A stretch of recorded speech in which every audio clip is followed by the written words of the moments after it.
Okay, spoilers and all that, but do you remember this scene? Possibly the coolest thing MK11 did. Giving Kitana some sort of catharsis over Shao Kahn after all these years was and still is an awesome idea. This movie, however, attempts that moment.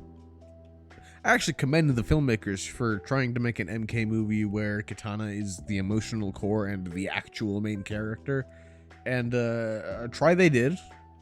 It doesn't help that they marketed Johnny as the main character and marketed Carl Urban as the main actor, and I can't even tell you the name of Kitana's actress.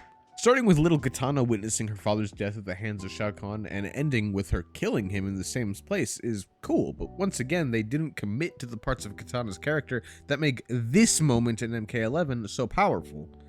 The only reason this moment stands out in the confusing sea that is MK11 is because these versions of the characters were, at the very least, built upon versions of the characters we know, that actually have that history and that build-up. Not implied, I mean, you can go see it, it's literally in the text, it's right here.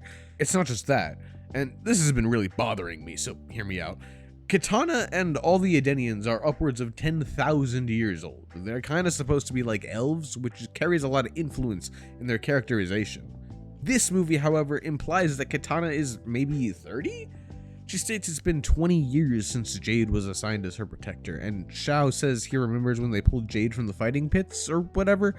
He says that she was more animal than child, which I think is a fucking cool line for Shao to say, but the implication here seems to be that Kitana has the lifespan of a human. Jade was pulled out and assigned to Kitana under Shao Kahn's rule. It is 20 years? The implication here seems to be that Kitana has the lifespan of a human, or at least like she's acting like a young one, which honestly carries over greatly in her performance. And you might argue that this take works better for a story where you want her to take revenge on Shao within the span of one film, and sure, I guess, but you sacrifice so much depth by speedrunning these things. Now, in this timeline, they've effectively removed any chance of exploring Kitana's relationship with Melina, her relationship with Sindel, because the goal of the movie is going to be getting her back, so we're gonna have fight scenes instead of exploring what it was like. The 10,000 years isn't an arbitrary number, it's 10,000 years of indoctrination. Yes, in some versions of the story, Kitana is aware the entire time that Shao killed her father, but in most more modern stories, she's not aware.